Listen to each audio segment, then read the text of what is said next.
Hi everybody, we're going to start with chapter 4 now. You might remember at the end of chapter 3 we had the idea that our trig functions were periodic, and so we used that to map out temperature changes. And so we're going to kind of carry that idea over and talk about graphs of sine and cosine. The sine function has a domain of everything. You can type any value you want to into a sine function. And when we're talking about values here to put into them, we're mostly going to be talking about things in radians. You could do degrees as well, but graphing wise, we want real numbers. And so we're going to go with radians there. And we've already talked about in the past how the range of a sine and cosine function are both -1 to 1. So what happens is as you go around the unit circle and you pull off every one of the y values at each one of the angles, you can plot those y values on a graph. And so if we do that, our circle, a unit circle, goes from 0 to 2 pi. So I'm going to draw a graph of what sine looks like between 0 and 2 pi. You have x-intercepts at any multiple of pi. So that would be 0 or pi or 2 pi. So this n pi right here, you would have x-intercepts at 0, pi, 2 pi, and so on. Any multiple of pi. The period is 2 pi, which basically means you have to go all the way around the unit circle to hit every value that you would need for the sine function. And sine is odd, which means if you put a negative value into it, the negative can get factored out in front. And so your points at 0 radians, you are at 0 for the y value on the unit circle. At pi over 2 radians, you're at 1 for the y value on the unit circle. At pi, you're back to 0. At 3 pi over 2, you're at -1 for the y value, and then back to 2 pi. And when we connect the dots, it's not a straight line up and a straight line down, but you got to put a little finesse with it. It's a curved line that kind of peaks at the pi over 2 part and comes back down. And if you're a really good artist, these are exact same shapes, just reversed on top and bottom. And so that is what one period of sine looks like. If you were to go beyond 2 pi or go into the negative terms, you would end up with this same shape over and over and over again. But let's compare that with what happens with cosine. So the cosine graph has the same domain and the same range that sine does. But now our intercepts are odd multiples of pi over 2. And so mathematically, we represent that like this. 2n plus 1 all times pi over 2. But what that means is that you go around the unit circle, you're looking now at cosine, which is your x values off of the unit circle. And so your cosine values, those x values from the unit circle, are 0 at pi over 2 and 3 pi over 2. And then you could keep going if you went around the circle multiple times. The period is 2 pi, just like it is with sine. And it is an even function, which means if you put a negative into cosine, the negative doesn't matter. So it could just be dropped off if you wanted to. And so what does cosine look like? Well, at 0 radians, your x value is actually 1 off the unit circle. At pi over 2 radians, your x value is 0. That's what we just talked about being the x-intercepts. At pi, your value for your x value will be -1. And then it goes back to 0 for the x-intercept at 3 pi over 2. And at 2 pi, you're back where you started, back at 1. And again, it's not a straight line. It doesn't go straight down and then back up. It has a little bit of a finesse to it. And so as you come down, it's kind of curvy.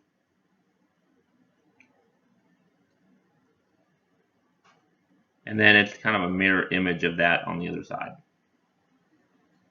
And so cosine kind of looks like this. One thing to notice though, remember we talked about how sine and cosine are co-functions of each other. And so what that means is they are only 90 degrees off.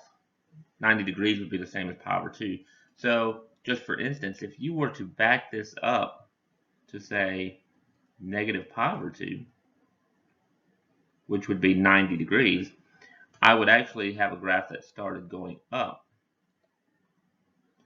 It would come back down and then end right here. That shape is sine. So sine and cosine are very much related to each other. Very, very, very, very, very much related to each other. And so they're only off by pi over 2, one direction or the other, depending on whether you have a negative or something involved. So that's cosine. We're going to take these two graphs and we're going to play with them. We're going to move them around, adjust them, and stuff like that. And so a couple of ways we can adjust them is the amplitude and the period. So the amplitude is a number that's sitting in front of your function. So there's an a value in front of the sine or in front of the cosine. That's not 0, and that will stretch or shrink the graph. So if you think back to algebra in high school or something, if you put a 2 in front of x squared, it would stretch the graph up. Or you put a 1/2 in front of x squared, it would shrink the graph down. Same thing happens here with the trig functions. The absolute value is the amplitude. So if there's a negative in front of the a, the negative does not become part of the amplitude. And the amplitude is always the max minus the min over the 2. It's basically the average of the max and the mins. Well, not really average, that'd be positive. Well, whatever. It's the max minus the min over 2. The max plus the min over 2 is something different. I'll show you that in a little bit.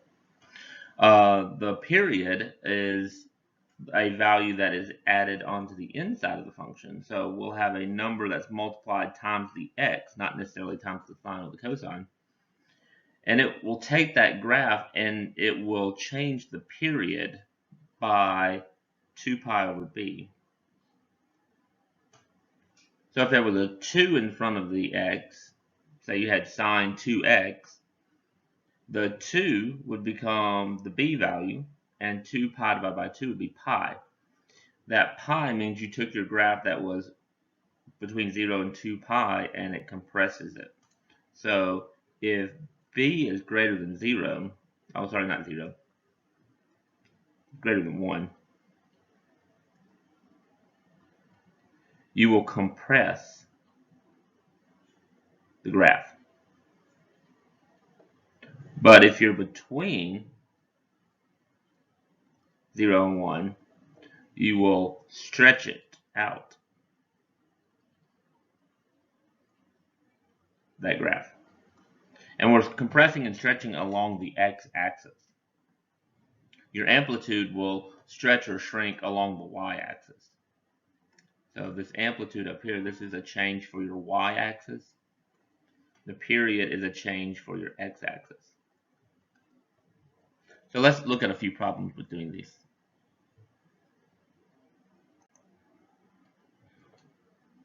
So this says graph each, and we have y equals sine 2x.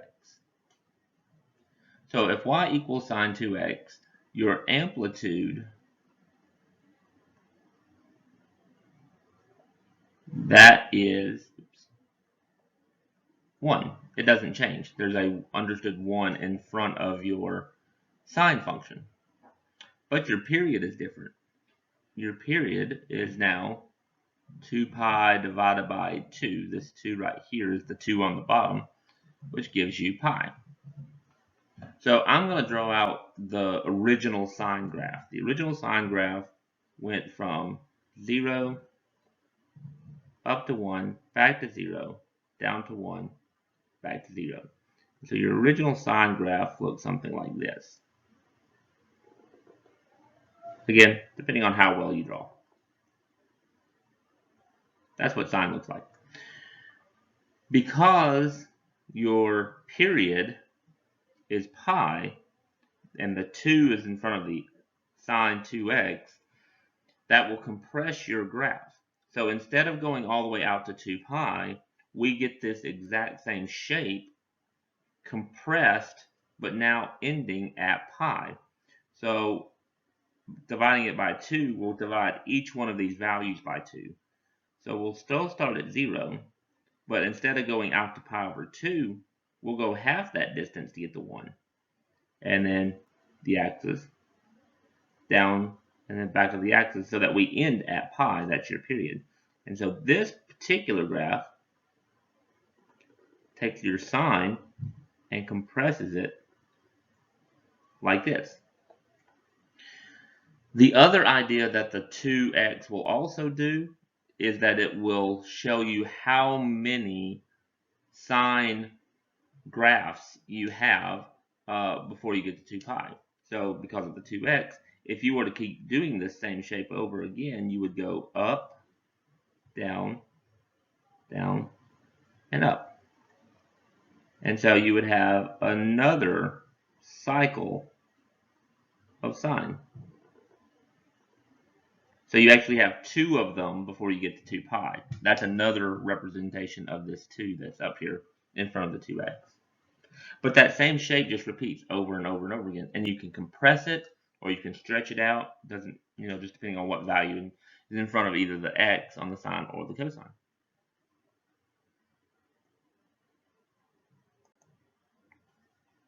So this is 2 sine x. So here your amplitude is now 2. The period, didn't really write very well, did it? Is still 2 pi. That does not change here because there's nothing in front of the x to divide by. So it's 2 pi divided by 1, which is 2 pi. But your amplitude, in this case, again, I'm going to draw, on every one of these, I'm going to draw the basic sine graph so you can kind of see how it's changing. So this dotted gray line here, that will be the original graph before anything gets changed. The amplitude, what that will do is it will stretch it. So instead of going, like in this case, our original graph goes between -1 and the 1 on the y-axis, the 2 will tell you you'll go between -2 and 2. But those places where it hits at 0 on the y-axis or the x-intercepts, those will not change. So I'll still start at the origin, but I'll go up to 2 instead, and then back to the origin, down to -2, and then back to the origin, or back to the x-axis. And so our graph will just look twice as tall. It will go up, back down, down. Ooh, I kind of missed there, didn't I? Better try that again. Sometimes if you miss, you just erase the part that you just drew, and you make sure you get it all the way down to the point there, and then back up. So sine x with a 2 in front will make it twice as tall. If you wanted to draw 2 cycles of it, you could do 2 cycles of it as well. I'll just draw 2 cycles of it on this side. But the shape stays the same. You'll get that same tall shape up to 2, back down to the axis, down to -2, and then back to the axis. So you get that same shape over and over again. It's just twice as tall as the original.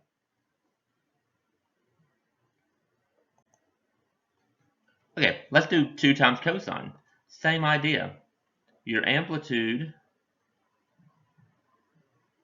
is 2. The period, not changed here, is 2 pi. But now we're doing cosine. So again, I'm going to draw the original cosine, what it would have looked like if it was not changed with a 2 in front. It starts at 1, goes down, down again, and then makes its way back up to 1. So that's what the normal between 0 and 2 pi cosine graph looks like. Here what we're looking at is a cosine graph that is again stretched by 2. Since cosine started not at the origin but started at 1, when we go to an amplitude of 2, that means the original starting point will also get stretched up to 2, then back to the axis, down to -2, back to the axis, and up to +2. So we'll have a graph that starts kind of further up in the air to get that same basic shape. And that would be what 1 cycle of cosine looks like. Again, if you would like, it's not terribly hard to do the second one.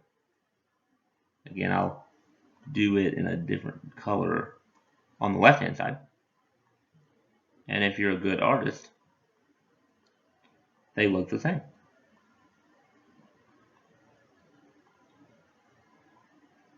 And now it looks like a big W. Notice cosine is an even function, so even also means that they are mirror images on the y-axis, and you can kind of see that here, that the graph on the left of the y-axis and the graph on the right of the y-axis are the same graph, the blue one and the red one.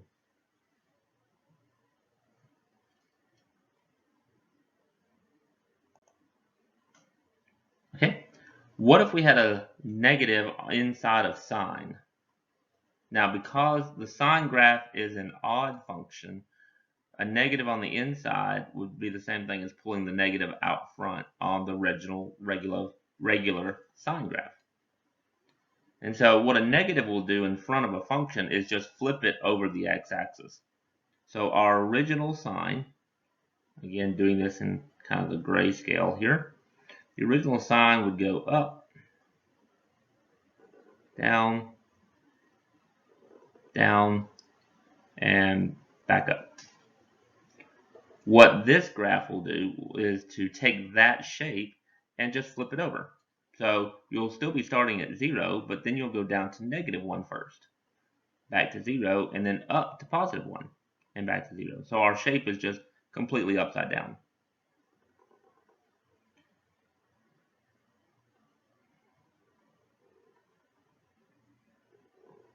And so I get a graph going that direction. Or, like I said before, if you would like an additional cycle, you could draw multiple cycles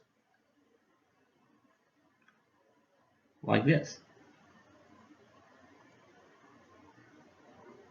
And there are two cycles of sine of -x or negative sine x, whichever one you want to write. You might also notice, if you're real close attention on this one, starting between here to here, it looks like the sine graph going up, down, and then back up. That's not a coincidence. So there probably means something to that. We'll actually get to that sort of idea a little bit later on in chapter 5. Okay, let's change the period again. So this one has a 1/2 in front of the x. We have sine of 1/2 x. Here the amplitude is just 1. Oops. I don't know why I put the equal sign right there. The amplitude is just 1. That doesn't change. But the period is 2 pi divided by 1/2, which is actually 4 pi if you flip the 1/2 over. And you kind of notice this particular graph that I have here on the screen, I have it going all the way out to 4 pi. There's a reason for that, because of the period change. And so my original sine graph would have started at 0, went up to 1, back to 0, down to -1, and to 2 pi. So the original sine graph would go like this.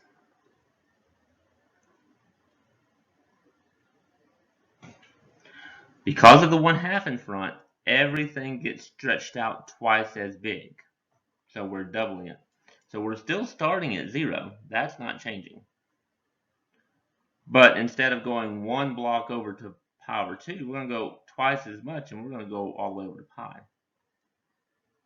And then we'll go back down to 0 at 2 pi. Then we'll go to -1 at 3 pi, and then back to 4 pi.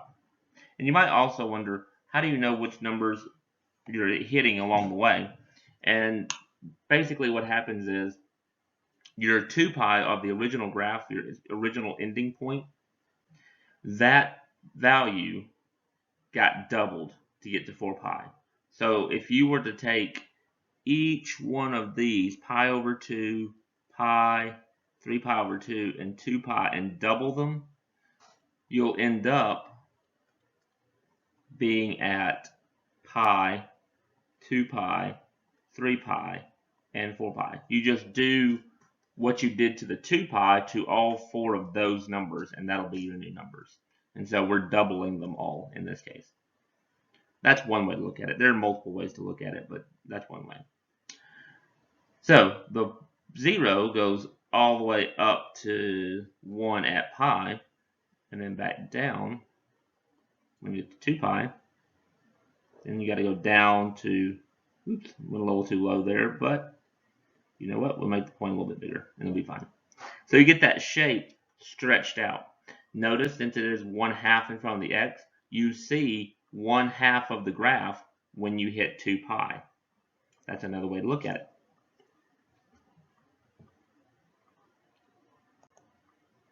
Okay, sine 3x. This one is a little bit more difficult, and this will really kind of see if you can tell what point you're looking for. This one has a period that has changed. Your amplitude is 1, but your period is 2 pi divided by 3. And that doesn't really simplify. 2 pi over 3 is just 2 pi over 3. And so looking at this particular graph, our original graph for sine would have gone up, back down, down, and back up. So since it's a 3, we're going to compress that. So we can't go all the way out to 2 pi. We have to go to 2 pi over 3. So where is 2 pi over 3 at? Well, if you were looking at the unit circle, 2 pi over 3 is before you get to pi. It's actually in quadrant 2. It's about probably right here. So this point right here, I'm going to call 2 pi over 3. Now, you might notice on our original graph, we have a starting and an ending point, and there are 3 marks in between. So I'm going to need a starting point and an ending point and 3 marks between. My starting point is still 0. My ending point is the 2 pi over 3, but I need 3 marks in between. So 1, 2, and the pi over 2 would be my third one. This would be my third mark. Now, some people get really distressed about what values those are, and some people don't care. So if you don't care, then don't worry about what I'm about to say. But if you do care, what you would do is you would take each one of those values, the pi over 2, pi, 3 pi over 2, and 2 pi, and you're dividing each one of those by 3, because that's what you did to find the period. So if you took pi over 2 divided by 3, you would get pi over 6. This is pi over 6. You would take pi divided by 3. Well, that makes this pi over 3. And then you would take 3 pi over 2 divided by 3. Well, the 3's would cancel to give you pi over 2. And so that's the pi over 2, the third mark. So if you want to know how to find them, that's what you're doing. If you don't, just put 3 tick marks in between your first point and your last point and draw a graph. So we would go up, because that's what sine goes, the first point is up, back to the axis, down, and back to the axis. And so we'd have a shape that kind of goes like this: up, down, down, and up. And so it took our graph and it compressed it back toward the y-axis. If you were to keep doing this same shape again and again, which you'll notice depending on how well I can do this,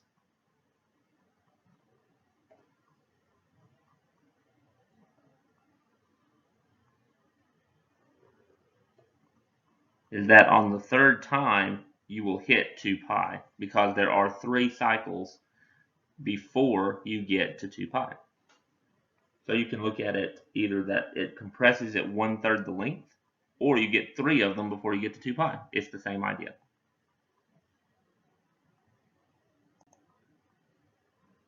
Okay, kind of going the other way around.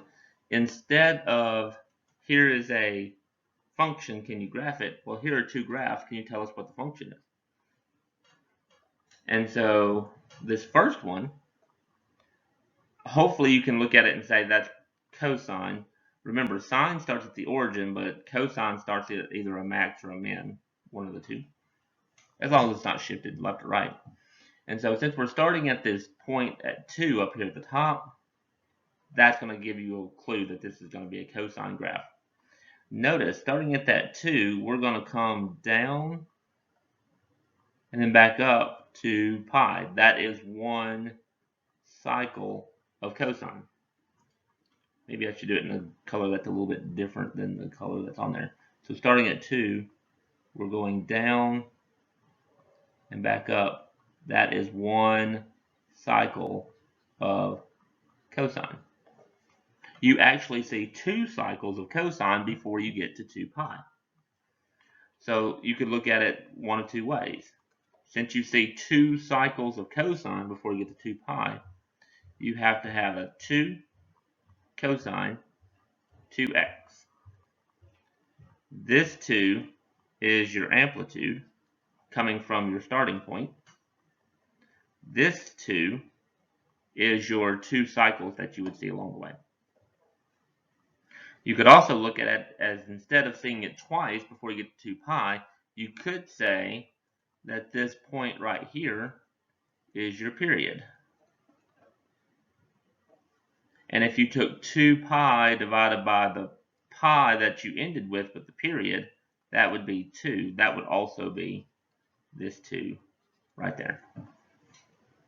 And so on the second one that's on the same side, what we see on this one is cosine as well. We're starting at a minimum point, but we don't see all of cosine. You see the part that goes from the minimum point up to a maximum, but you don't really see that there's another half a graph over here somewhere. And so because you only see half of the graph, that means that you'll end up with a cosine with a 1/2 x in front of it, because you only see half the graph. You can also look at it as dividing the period, but you can't really tell where the period ends. It actually is ending at 4 pi, so you'd have to do 4 pi divided by, you have to do 2 pi divided by 4 pi to get 1/2. So that's a little bit harder here. But if you notice you only see half the graph, that's the quicker way to do it. And then, since it's a 3 that it's starting, that's your amplitude change. And we're starting on the negative direction, so we'll put a -3 on that one. So this 3 comes from this 3. The negative is because it is reflected. So it's not that it is because the 3 is negative on the y-axis. The negative and the 3 are two totally different things. And the 1/2 is because you see half the graph. So hopefully that makes sense.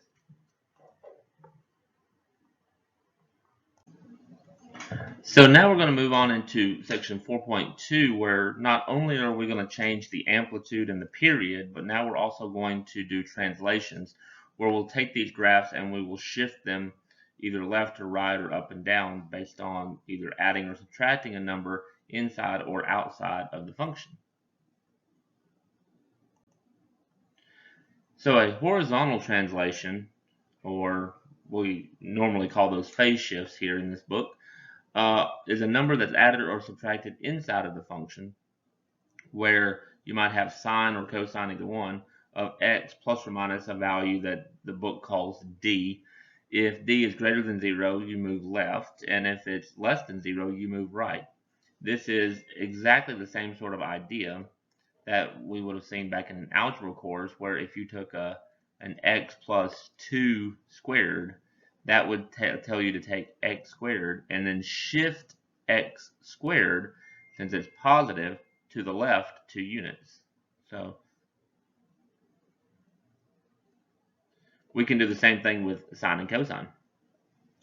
And then vertical translations would be a number added or subtracted to the end of a function. This is just like what you would have done, say, instead of x plus 2 squared, if you would have done x squared plus 2. The plus 2 on the end tells you to move 2 units up. And we can do that with sine and cosine. You can find the c value by doing the average, and this is the average I was talking about earlier when I said average and didn't mean to talk about amplitude. If you take the max plus the min over 2, that's the average, and that would be your c value. The max minus the min over 2 is your amplitude, so be careful with that. And so then we could write kind of a generic version, whether you use sine or cosine doesn't matter, but I'll use sine here, that you might have y equals a sine bx plus or minus d plus c. So we could put a change in amplitude, a change in period, a change in the phase shift, and a change in the vertical translation, and you'd have a much longer graph. So we're going to start with just one type of shift first. And so let's look at y equals sine of x minus pi over 4. So here we have an amplitude that is 1. The period is still 2 pi. The minus 1 pi over 4 inside of the function tells us we're going to have a shift, a phase shift. And so I'm going to label phase shift just PS because phase shift gets kind of old writing over and over again. So your phase shift is going to be a pi over 4, and it's a minus sign, so we're going to go to the right. And the vertical shift will be 0. We're not going to move it up or down. And so we're going to take our usual basic graph that was sine, that would have started at 0, gone up to pi over 2, down to pi, back down to 3 pi over 2, and back up to 2 pi. This is our usual sine graph right here. No movement of stretching or flipping or anything.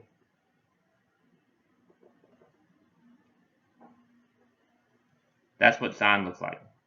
So our pi over 4 shift to the right means instead of starting at 0, like I did there, I will shift everything over by pi over 4. So I will start at pi over 4. And so then every one of those marks that I would have went between pi over 2, pi, 3 pi over 2, and 2 pi, every one of those marks has to be shifted over by pi over 4. So instead of going to 1 at pi over 2, we're going to go to 3 pi over 4. And then instead of hitting the axis at pi, we'll hit it at 5 pi over 4. Instead of going down to -1 at 3 pi over 2, I will go over to 7 pi over 2, and I actually end at 9 pi over 4. Notice that the period did not change, but we're not ending at 2 pi because of the shift. But the overall length and the shape of the graph remains the same. We literally just shifted it over by pi over 4. And so this pi over 4 shift is shifting everything this way by pi over 4. And that's how we would do a phase shift.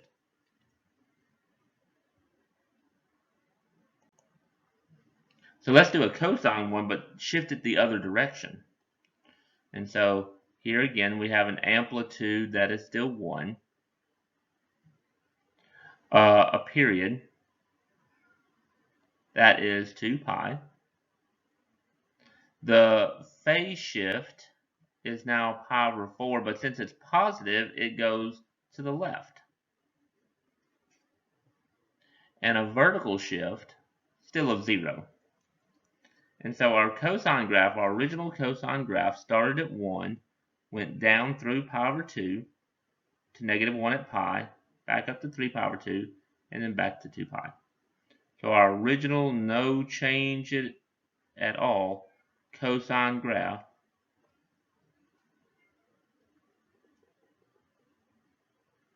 kind of looks like this.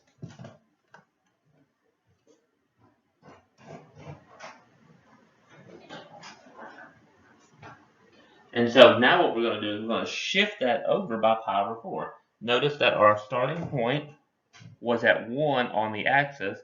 We're still going to start at 1, but now we're going to shift it over by pi over 4 toward the left.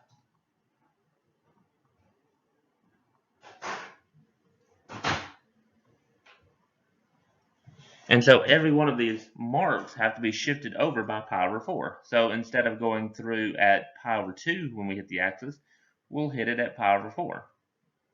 And then we'll go down to 3 pi over 4 being where we hit -1 at.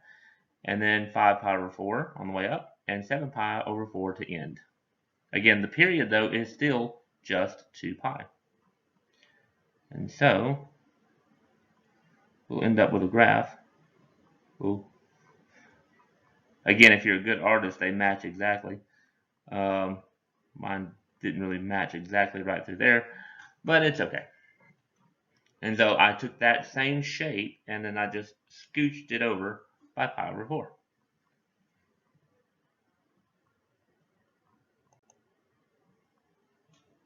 Okay, this one has no phase shift in it, but this has a vertical shift in it. So our amplitude, still 1. Our period, still 2 pi. But our phase shift is 0. There's nothing added or subtracted inside the cosine function, but our vertical shift is 1 up. So that's an arrow going up right there. So we'll take our basic cosine graph and just add 1 to everything all the way across. And you'll notice that your phase shifts affect your x-axis.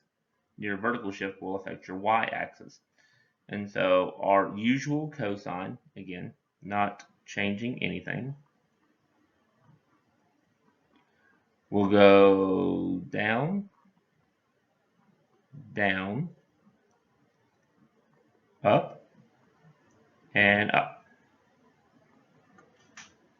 So adding 1 to everything means instead of starting at 1, I'm going to start at 2. But now I don't go through the axis. Notice that my second point that went through the axis was down 1 unit. So I went from 1 down to 0. So here I'm going to go from 2 down to 1. So I'm going to hit right here. Then -1 will go to 0. So I'll actually hit the axis there. Then back up. And up again to 2.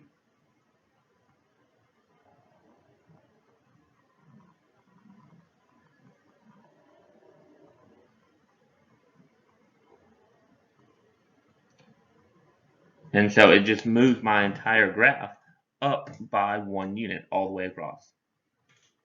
So we're just adding 1 unit to every y value all the way across.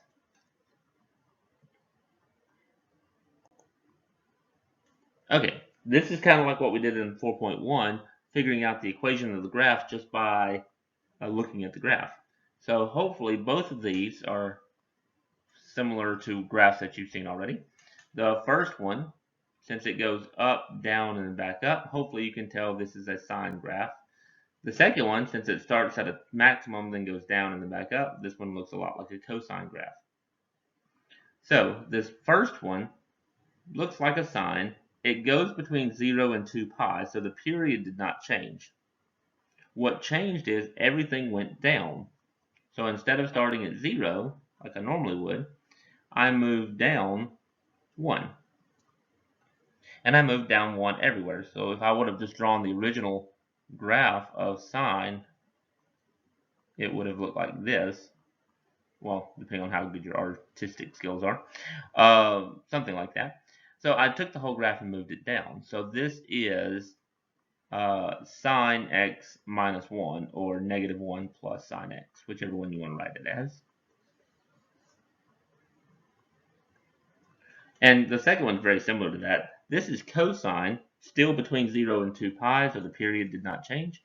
But we are now shifting it up. Instead of starting at 1, remember original cosine started at 1, went down to -1, and then back up. We shifted it up by 2. And so this is 2 plus cosine x. Remember, you can find the c value where it changes at by doing the formula if you wanted to. Like in this case, I have a maximum at 3 and a minimum at 1. So my c value would have been 3 plus 1 over 2, which is, which is 4 plus 2, not 2. 3 plus 1 is 4 over 2, which is 2. That 2 is the same 2 that's right there. You could do it that way as well, and you can do the same thing on the first one.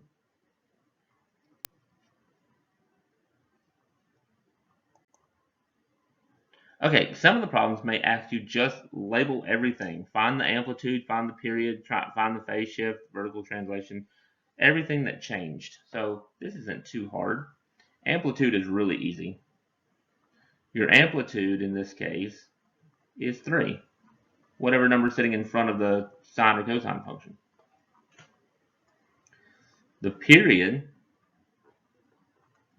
is based on the 2 that's in front of the x. So this is 2 pi over 2, which is pi. So this has a period of pi.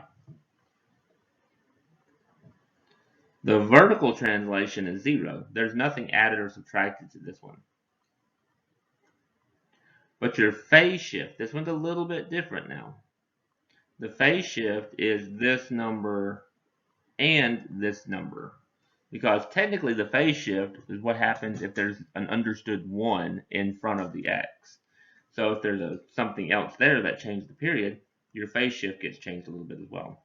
So you actually have to divide the 4 over the 2, which is 2. The negative says you went to the right. So this is sine that's been stretched by the amplitude to 3. The period's been changed. Since it's a period of pi, it got compressed.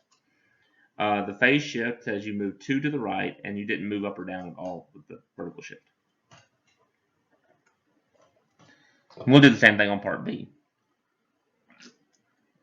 You have 4 cosine 3x plus 2 minus 1. 4, 3, 2, 1. That's funny. I don't know why. So the 4 right here tells you your amplitude. So my amplitude is 4. The period is based on the 3 in front of the x. So the period would just be 2 pi over 3. That doesn't simplify, so we just leave it 2 pi over 3. The phase shift would be this 2 divided by that 3. So I'll do 2 divided by 3. Again, does not simplify, but the plus sign tells you went left. And the vertical shift is based on the 1 on the end. So our vertical shift is 1 down. And so on the up and the down, or the left and the right, sometimes they'll say that it's 1 down, or sometimes they'll just say -1, but it's based on this number here on the end. Same thing with the phase shift. They may say on the homework that it's 2/3 to the left, or they could say that it's -2/3. They would mean the same thing. Okay, let's do a couple more for fun. Your amplitude on part C, y equals 3 minus 2 sine x minus pi. Your amplitude is whatever's number sitting in front of the sine or cosine, so it's 2. It is not -2. The negative would tell you that it got reflected, but the amplitude is always positive. The period, since there's nothing in front of the x right there, then the period is 2 pi. It didn't even get changed. The phase shift would be this number divided by that number in front of the x. There's nothing in front of the x other than the 1, so the phase shift is just pi. It's negative, so it went to the right. And then your vertical shift is 3 up, because there's a positive 3 added to it as well. And I did the same thing on, apparently I don't know my alphabet. It went A, B, C, B. So on the notes that I posted online, it might be right, but on mine I didn't do that right. So D, y equals 4 cosine 1/2 x plus pi over 2. My amplitude would be the 4 that's sitting in front.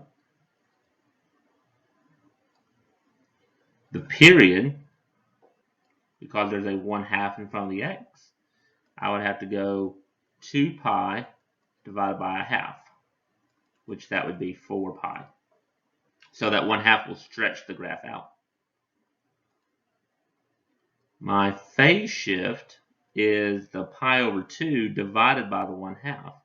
So I would do pi over 2 divided by 1/2. That's actually pi. The 2's on the denominator would cancel. And since it's positive on the inside, that means we went to the left. Or you could also say that it had a phase shift of negative pi. And here my vertical shift is 0. There's nothing that is added or subtracted to the outside of the function. And that would be that one.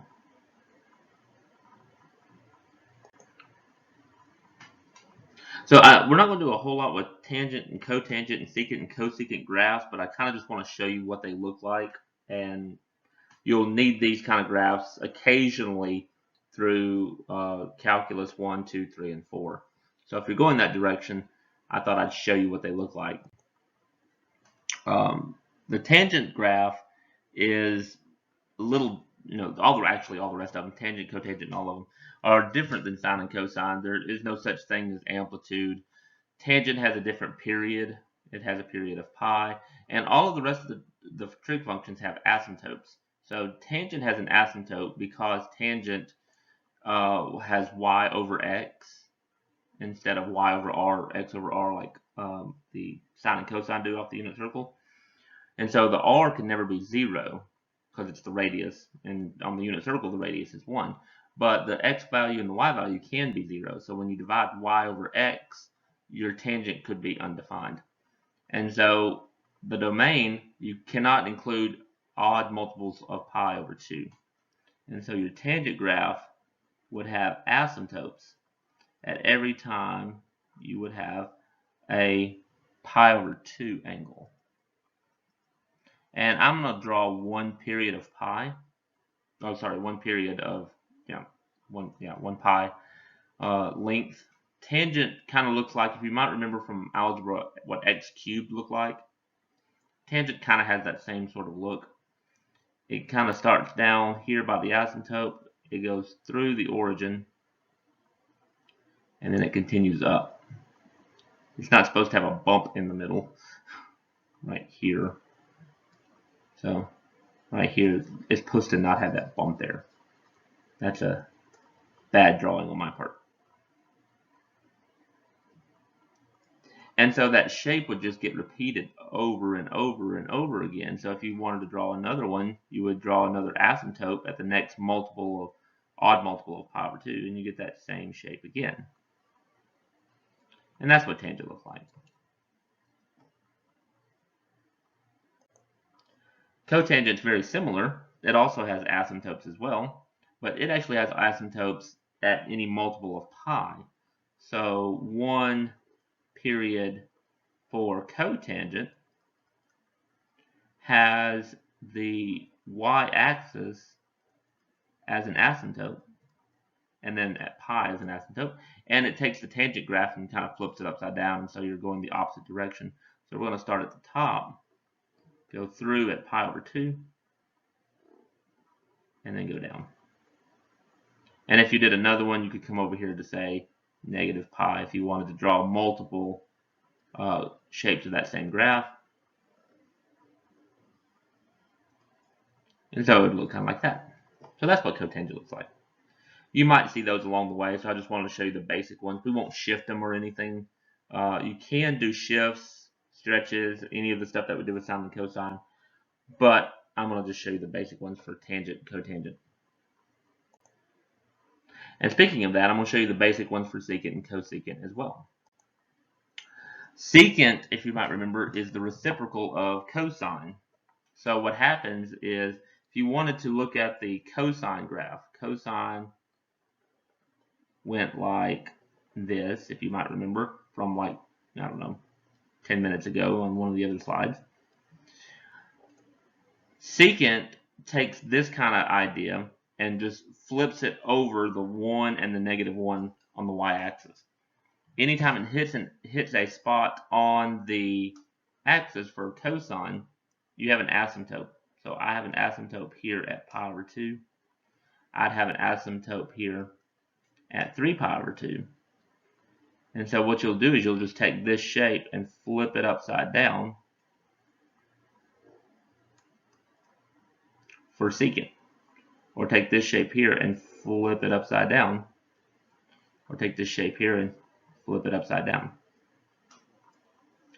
Then, this is actually how most people draw secant, is then they go back and they erase the cosine part, that is inside it to kind of see what the secant graph looks like.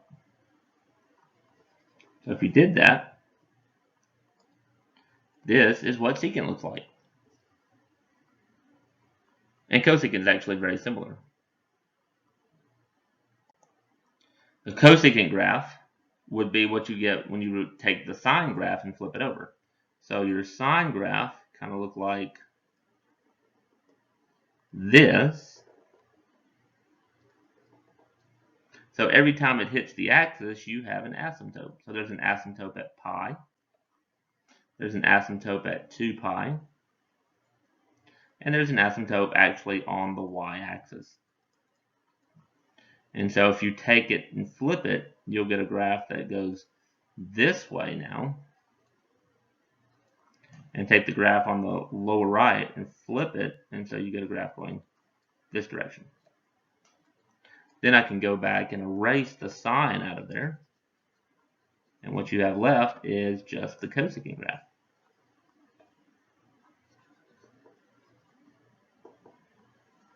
And like I said, we're not going to do a whole lot with these. You could do shifts and things as well with secant and cosecant. But I'm just showing you the basic graphs because occasionally, every once in a while, you might be in a Cal 4 class and somebody say, hey, do you remember what this looks like? You'll probably say no because you probably won't remember, but at least I feel better that I did show you about it. And so that's all of the graphing we're going to do. And so we're going to go into chapter 5, which will be all about trig identities next.